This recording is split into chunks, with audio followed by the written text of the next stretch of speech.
एक नाव बीच नदी में डूब गई। शिकायत राजा तक आई। राजा के दरबार में पेशी हुई। राजा ने नाविक से पूछा, नाव कैसे डूबी? राजा, क्या नाव में छेद था? नाविक, नहीं महाराज, नाव बिल्कुल दुरुस्त थी।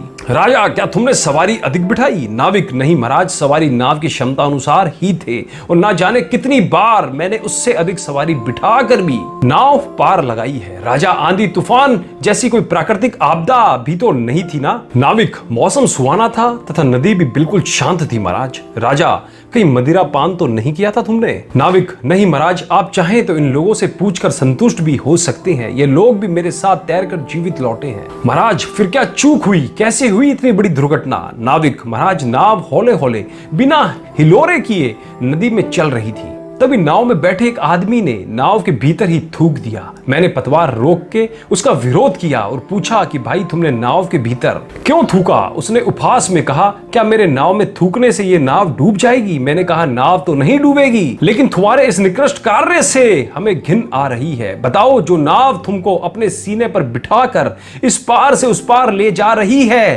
तुम उसी में क्यों थूक रहे हो? राजा, फिर? नाविक, महाराज, मेरे इतनी सी बात पर वो तुनक गया। बोला, पैसा देते हैं नदी पार करने के, कोई एहसान नहीं कर रहे हो तुम और तुम्हारी नाव? राजा विस्मय के साथ, पैसा देने का क्या मतलब? नाव में थूकेगा क्या? अच्छा, फिर क्या हुआ?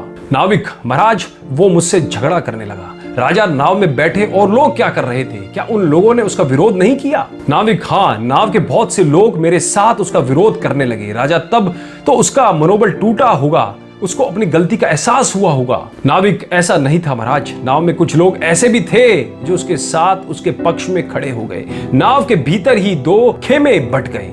बीच मझधार में ही यात्री आपस में उलझ पड़े। राजा, चलती नाव में ही मारपीट? तुमने उन्हें समझाया तथा रोका नहीं? नाविक, रोका महाराज, हाथ जोड़कर विनती भी की। मैंने कहा, नाव इस वक्त अपने नाजुक दौर में है। इस वक्त नाव में तनिक भी हलचल हम सबकी जान का खतरा बन जाएगी, लेकिन वो नहीं माने। सब एक दूसरे पर टूट पड़े तथा नाव ने बीच गहरी धारा में ही संतुलन खो दिया। महाराज, तो इस कहानी का सार क्या है? इस नाजुक दौर में भी बहुत से लोग देश की नाव में थूक रहे हैं। अनुरोध है कि धैर्य बनाए रखें ताकि नाव के संतुलन खोने से बाकी लोग ना मारे जाएं। मैं उम्मीद करता हूं कहानी का सार आपको अवश्य समझ आया होगा। अगर समझ आया हो तो कमेंट के माध्यम से मुझे जरूर बताएं और दूसरों को भी अपने विचार से जागरूक जरूर करें और इस कहानी को ज्यादा से ज्यादा सभी जगह शेयर करना ना भूलें। धन्यवाद। ईश्वर का दिया कभी अल्प नहीं होता, जो टूट जाए वो संकल्प नहीं होता।